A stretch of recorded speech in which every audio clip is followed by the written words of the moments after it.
Welcome back to another first impression. This time for the anime, there's no freaking way I will be your lover unless. Synopsis from any list. Renako Amaori is leaving her awkward and lonely junior high school life behind, determined to become a normal girl with normal friends in high school. Glamorous, confident Mai Uzuka is Renako's total opposite. Wealthy, outgoing, and a literal fashion model. Against the odds, the two girls form an immediate connection. Renako thinks she may have found the best friend of her dreams, until Mai's romantic confession sends her into a tailspin. Renako wants to prove to Mai that being BFFs is better than being girlfriends, but Mai is dead set on convincing Renako that they are destined to be lovers. Let the love game begin. I watched the first 3 episodes, and I find this one pretty enjoyable. We have 2 main girls, which are Renako, which is a pink-haired girl, and Mai, which is the blonde girl. Now, Renako, she had a somewhat difficult past. She wanted to do a debut in high school, so, try to leave the past behind, start new. She wants to be more extroverted. She wants to go and make friends, get into those friendly relationships, which she was unable to have.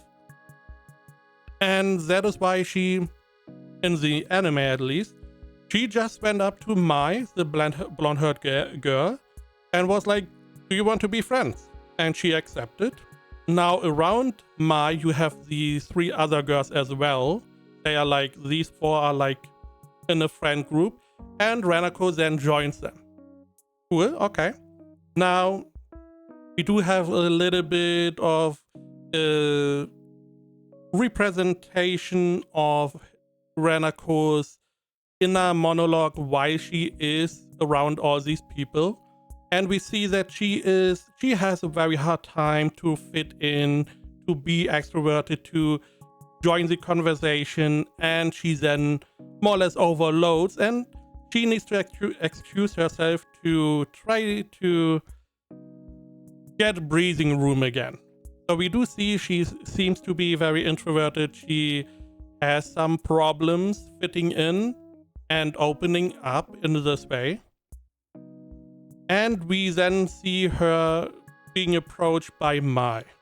Now, why Renako just wants to make friends, Mai, the blonde-haired girl, she seemingly fell in love with her and wants to be in a relationship.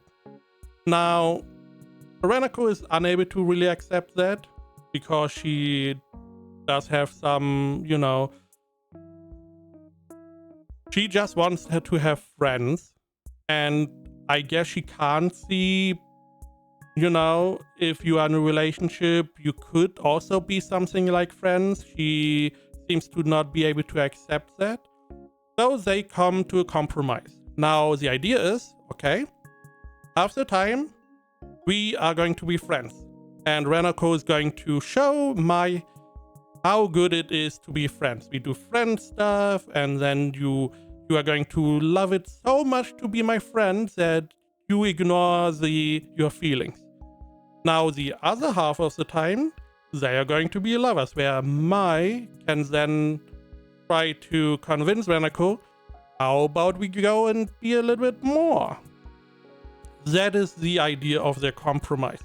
Now, it does have a little bit of a problem, because I don't know who decided that, but the idea is, hey, Mai, again the blonde-haired girl, if she has her hair open, then it's a lover day.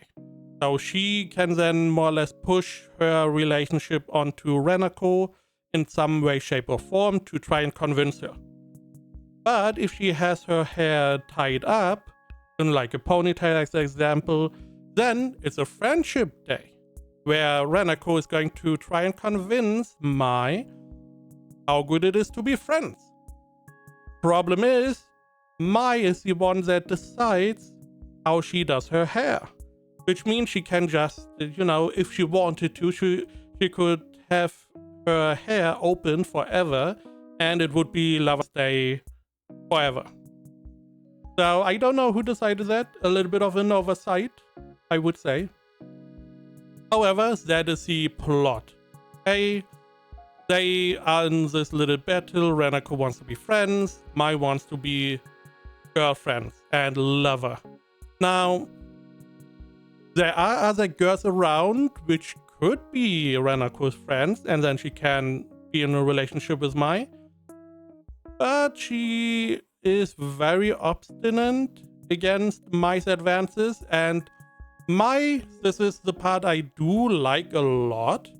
Mai is very, you can say assertive if you want to sugarcoat it, but she is very aggressive. She's not backing down.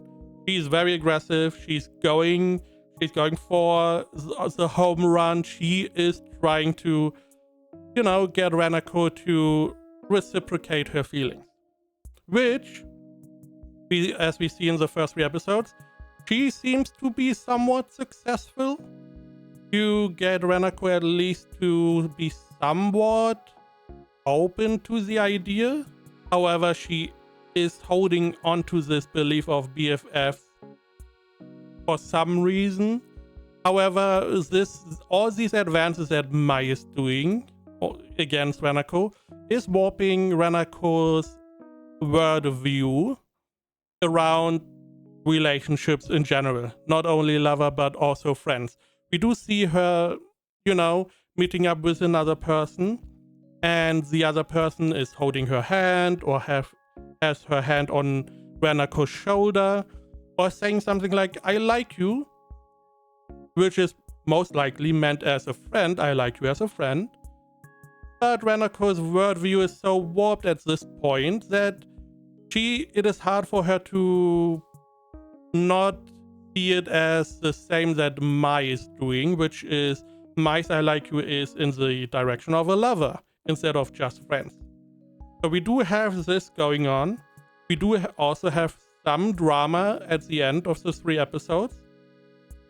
Now this drama, in my opinion, very understandable. A little bit unfair, I would also say, towards Mai. However, understandable. Overall, I don't know if this is going to stay one-on-one, Mai and Renako. I would like that. Just have Mai be very aggressive. Renako is more or less the passive person in that relationship, and the other 3 girls potentially have like relationship in their own group or support those 2. That I would like. It could also be that maybe there could be someone else coming in of these 3. We will see how this turns out. Definitely very enjoyable in how far how romances go. I like just that Mai is very aggressive. We don't have this, oh, I don't want to tell him or her. I don't want to go too far. Oh, holding hands is such a big thing. Oh, maybe the first kiss after 50 episodes. Mai is not playing by these rules. She is going balls deep. Enemy list has it at 75%. My enemy list at 7.64. I would say the first 3 episodes are 8 out of 10. We will have to see how it progresses. Are there other love interests that come in? Do we have something else going on? We will have to see how it develops. Now, this is a little bit spoilery, but I do want to talk about the drama. Now, at the end of episode 3, again, spoiler, there is a situation where Mai and Renako are at Renako's home, and Mai is, again, very aggressive. And I mean, even more aggressive than she normally is. Again, spoiler. And, they are in a very compromising position in which Mai is very aggressive, but Renako is not very defensive.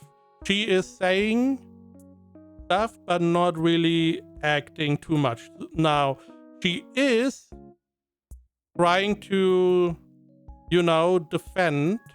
However, it seems like this is a part that we only see what happens, we only hear what happens.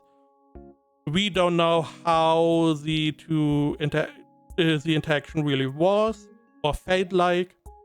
Now she seems to be somewhat reluctant, Renako that is. But Mai is pushing forward, and Renako does not seem to be too defensive. And we also later find out that she was not. She felt like that it would have been okay. Now they get interrupted by her sister, in which case Renako then goes pretty aggressive, understandable, and is, slapping Mai because she went too far. Now, understandable, nothing against that interaction. However, a little bit unfair that it feels like that Renako is only against this in this kind of fashion because she got discovered by her sister and how it looks like instead of the act itself. And that is why we got the confirmation that the act itself she seemed to be okay with, or she felt that she would be okay with that. But because they got discovered, she then lashed out. Again, it feels a little bit unfair that is the point, instead of lashing out why this is happening, to then be like, hey, this is my line and do not cross this. However, that is just my view. And this is the only drama we got in the 3 episodes, really. So we will see. I'm assuming this is going to be solved in the next 2 episodes. And then we will have to see how the other characters are going to fit in. Are there going to be relationships? There could be that the black-haired girl maybe likes the blonde girl. We will have to see. Maybe there's some girl, maybe the brown-haired girl that likes Renako, the pink-haired girl. We will have to see. Or is it just a pure Mai wants Renako? Renako is like a little rabbit trying to run away.